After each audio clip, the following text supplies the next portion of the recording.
Hi there, welcome back. We looked at extending chords as far as 9s, 11s and 13s in the last video.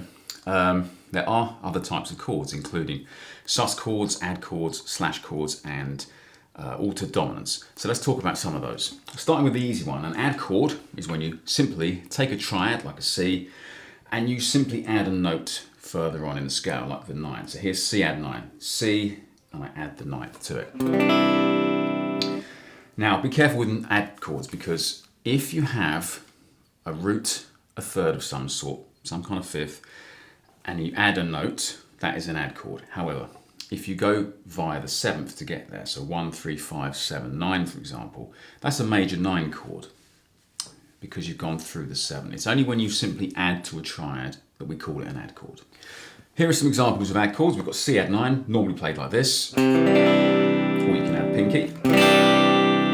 You could take a G chord and make it a G add 9 by adding the 9th note of the G major scale.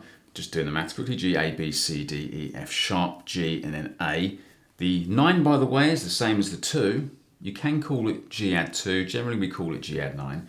And it would look like this. So here's the A that I'm going to add on the 2nd fret. I could also use a bar chord like A, and I could put pinky on the 9th fret of the top E string. Now this is an A add 9, provided I'm choking this D string. If I'm not choking the D string, then I get a note under the bar here, a minor 7th, which would actually make this an A dominant 9, or A9 for short. So if I lean that note, I've got A add 9. Here's a lovely A add 9 chord. Okay,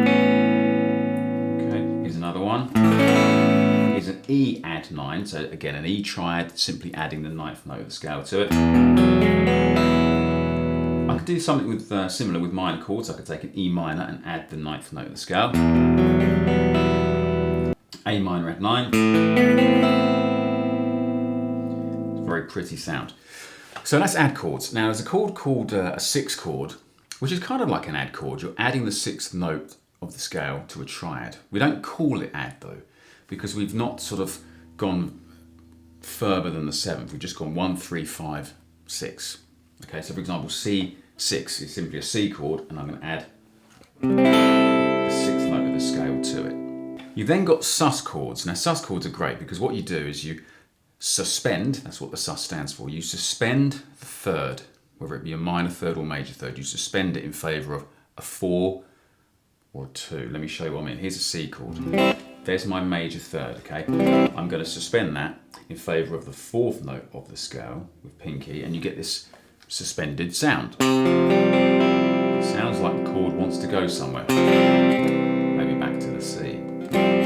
I could take my middle finger off a C chord and I've got C sus 2 or C suspended 2.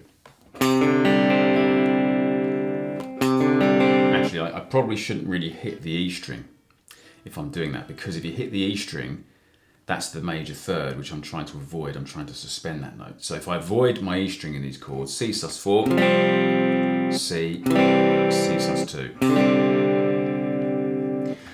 Slash chords, these are really easy. A slash chord, where you have a letter slash another letter, means you've got a chord over a bass note.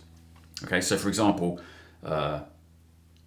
D over F sharp means a D chord over a bass note of F sharp. Now some people would play that with their thumb here, so there's a D, there's the F sharp. Sounds weird on its own, but not in context of a song. So if I went from D to G, it sounds really nice to add that F sharp. So you get, or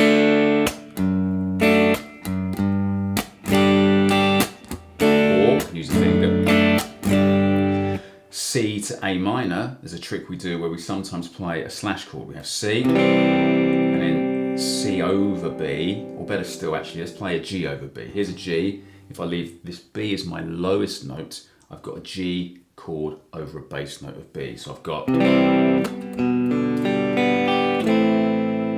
it's a slash chord. Sometimes it's played for laziness like this. I could play an A over C sharp. So there's a C sharp, here's an A chord, played with a bar. I could play an A over E, which is simply an A chord with an open E string. C over G would be a C with a G on the bass, and so on. You get the idea.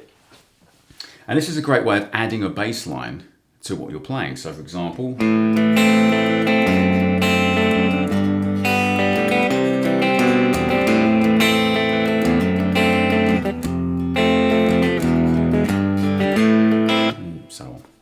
Finally, let's look at the more difficult stuff, the altered dominants. As the name implies, an altered dominant is a dominant chord where you've made some kind of alteration. Specifically, you can alter the fifth by flattening it or sharpening it. You can also take the ninth note in the scale, flatten it or sharpen it. So the famous E7 sharp 9, which Hendrix used to like playing, is basically an E7 chord extended to E9, and then the 9 is sharpened. So here's an E7, here's an E9, I'm going to sharpen this 9, and I've got E7 sharp 9. Now, I can flatten the 9 as well. The 9 was under my little bar here, I can flatten that, and I've got E7 flat 9, like that. I could take, say, an A chord, make it A7. I can sharpen the fifth. Now this is difficult because there's a fifth here and there's a fifth under my bar on the B string. I don't want to sharpen both of them, I'm going to run out of fingers. So we tend to sacrifice the lower of the two notes. We don't really need the fifth twice. So we're going to just get rid of that note. I'm not even going to play the A string. And I'm going to sharpen this note here to the fifth fret of the B string. So I've got this weird sound. I can also flatten the fifth. This requires a little bit of effort on my part. I'm going to have to change things around, so I've got my root note, my minor 7, my third, and my flat 5. Now you might think these are awful sounding chords, they're weird. They're only weird if you're not used to them, but also they're only as weird as the context you put them in. So for example, if I take a chord progression that goes, say, D minor 7, G7, C major 7, that's the common jazz 2-5-1, I can make it more interesting by changing that G7 chord. Because it's a dominant chord, I can make it an altered dominant. I could play, say, a G7 sharp 5. This sounds like this. Now it sounds a bit weird, but if I do it again, you'll notice actually it's not as bad as you thought, because that note there resolves really nicely to the C major 7 chord. Likewise, if I take, say, what's called a minor 2-5-1, like this, I've got B minor 7 flat 5, E7 flat 9, A minor 7. Now that E7 flat 9 sounded weird when we first heard it, but not in the context of the chord progression. Okay, and you can do this over any dominant chord. You've got to be a bit careful how you apply it, but people like Stevie Wonder are fantastic at writing songs where these altered dominants are so well placed, you don't really hear them as being weird or dissonant or outside of the key. They just sound great because quite often they resolve well. In fact, our ears like resolving chords where the odd note is only a semitone away from a good note. For example, E7 flat 9 I just played. See this weird note here, our flat 9, is about to resolve down a step to part of my A minor 7 chord. Now, if you want to play altered dominants with chords whose root is on the A string, for example, here's an A chord, an A-shaped chord of D.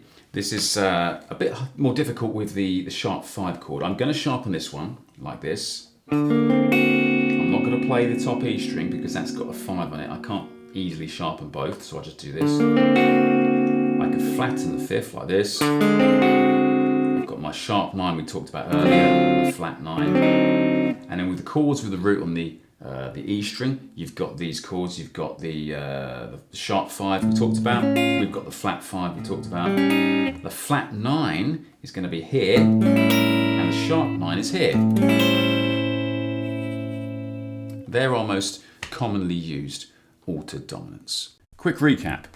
Add chords. Simply add to a triad. For example, C add 9 has a 1, 3, 5 and a 9. Sus chords simply suspend the third. For example, C sus 4 has a C F G, which is 1, 4, 5, or C sus 2 has C D G, which is a 1, 2, 5. You'll notice there's no major or minor third, so these are not major or minor chords. They have a certain useful ambiguity to them. Slash chords simply play a chord over a bass note. For example, D over F sharp is a D chord over a bass note of F sharp. Altered dominants involve altering the fifth and or the ninth. We looked at A7 sharp 5 with a 1, 3 sharp 5 flat 7. You may notice this E sharp here. You might think, why have I not called it F? If you read music, it's inconvenient to have the same letter of the alphabet used twice in a scale. So for example, the A major scale has an F sharp in it. In this case here, not only have we flattened the 7th, we've sharpened the 5th, which would give us an F and an F sharp. It makes it difficult to read scales. It makes it difficult to come up with a key signature that's got both an F and an F sharp. So it's not too important unless you want to learn to read music. Feel free to message me if you want to know more. A7 flat 5 has a 1-3 flat 5 flat 7. This flat 7 is important for these altered dominants because this is what makes it a dominant chord. E7 sharp 9, also sometimes known as the Hendrix chord, has a 1-3, the optional 5th, flat 7, sharp 9. Again, there's that strange thing. We've got an F double sharp, which is the same as a G, but again, it's to do with making music reading more convenient. E7 flat 9 has a 1-3 optional 5, flat 7 flat 9, and you can even get crazy and mix and match altered 5ths and altered 9ths. So you could have 1-3 sharp 5 flat 7 flat 9, which looks like this. Or you could have a sharp 5 sharp 9. There are other combinations of this, but I've kept things simple for now and given you a taster of these. There's many resources showing you all the almost countless options to play these different chords, but for now I would focus your efforts on these basic ones here. Anyway, I hope this was useful to you. If so, please click like and subscribe. Thank you.